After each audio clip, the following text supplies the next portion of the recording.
सामान्य जीवन शैली में खान पान के तरीकों को बदलकर किस प्रकार निरामय जीवन जिया जा सकता है, इस बात को समझाने नवी भोजन पद्धति के प्रणेता बीवी चौहान द्वारा शिविर का आयोजन किया गया। जीवन में हम जिस प्रकार का भोजन खाते हैं उसमें घी, तेल, चीज, बटर की मात्रा काफी होती है और गैस पर पकाया गया ये भोजन स्वास्थ्य संबंधी अनेकों समस्याएं खड़ी करता है और दवाइयों का अंबार लगा देता है। इस स्थिति से बचने अमरेली के बीवी चौहान ने 17 साल तक स्वयं पर प्रयोग करने के बाद विकसित की नई भोजन प्रथा। नवी भोजन प्रथा अपनाओ, दवा वगरनी दुनिया।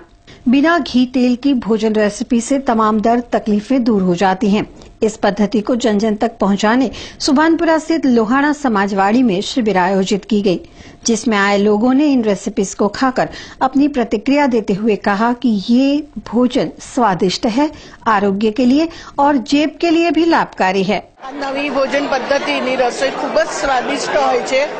बधी ज वस्तु काची एमां बधुं बनावेलुं छे पण बहु टेस्टी अने सरस छे। આજના ભોજન ખાધા પછી તેવું લાગે 100% આપણે આ નવી ભોજન પદ્ધતિ અપનાવવી જોઈએ। શિબિરમાં સારું લાગે છે કે આ સારું છે, જમવાનું ટેસ્ટી છે અને સેહત માટે બી સારું છે।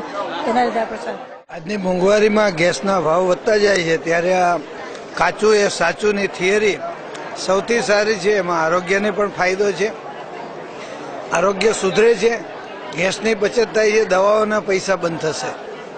એટલે લાંબા ગાળે શાકભાજી કાચું ખાવાથી તબિયત સારી રહે, આરોગ્ય સુધરે, જેથી ભવિષ્યમાં બીજા રોગો दूर થાય।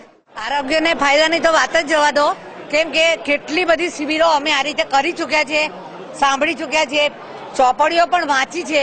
એનાથી એમ લાગે છે અત્યારે જે અમે રસોઈનો સ્વાદ લઈ રહ્યા છે, અમૂર્ત રસોઈનો જે સ્વાદ લઈ રહ્યા છે, એના માટે હવે અમને એમ થાય છે કે આ રેસીપીથી ઘરનાને પણ તકલીફ ઓછી પડે, ખાવાવાળાને વાંધો ન આવે, બીમારીઓ ઘટી જાય, દવાઓ બંધ થઈ જાય અને ઘરના બધા આનંદથી આ રસોઈનો લાભ લઈ શકે અને જે ગેસના બાટલાવાળા જે અત્યારે ઊંચા ચડી રહ્યા છે ને એ બધા ઠેકાણે આવી જાય।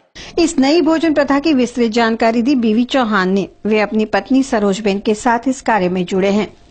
हमारा अनुभव ने आधारे अमे लोकोने आ समझावीए छे आखा विश्वमां सेमिनार मार्फत, बुक्स मार्फत, सीडी डीवीडी है, वेबसाइट है। एमां अमे एटलुं ज कहीए छीए कि जे कंई रोग थया छे ए खोटो खोराक खावानुं परिणाम छे। खोटो एटले के रांधेलो, आग उपर चढ़ी गयो, ए टॉक्सिन युक्त जेरीलो बनी जाय छे, वात पित्त कफ युक्त बनी जाय छे। अने जे एनिमल प्रोडक्ट छे एटले के मांस, मच्छी, ईंडा छे, दूध अने दूधमांथी बनती वस्तु, तो ए આપણા શરીરને અનુકૂળ નથી આવતું અને એને કારણે શારીરિક સમસ્યાઓ ઊભી થાય છે। પણ જે આજ સુધી આપણી ભૂલ થઈ છે, આપણે ખાધું છે, એના હિસાબે રોગ થયા છે, તો એ રોગ દૂર કરવા માટે એક સરળ ઇલાજ આયુર્વેદે એવું કીધું છે, લંઘનમ પરમ ઔષધમ, એટલે કે લાંઘણ કરીએ, ન ખાઈએ ન પીએ, રોઝા નિર્જળા ઉપવાસ, તો એનાથી શરીરની શુદ્ધિ થાય છે અને શરીર શુદ્ધિ થાય, નિર્મળ થાય, નિરોગી થઈ જાય।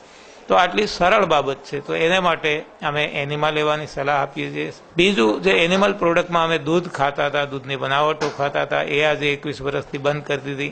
अमारा छोकराओने पण खावा नथी देता, आपता ज नथी पारकीमानुं दूध, तो एनी हेल्थ पण सुधरी गई है। तो आ अमारा पोताना खुदना अनुभवों छे, ए आजे अमे आखा विश्वने कहीए छीए અને આજે બહુ વિશાળ સંખ્યામાં આખા વિશ્વમાં જુદા જુદા દેશોમાં પણ લોકોએ આનો લાભ લીધો છે અને બધાને જે કંઈ રોગો હતા એ ગયા છે।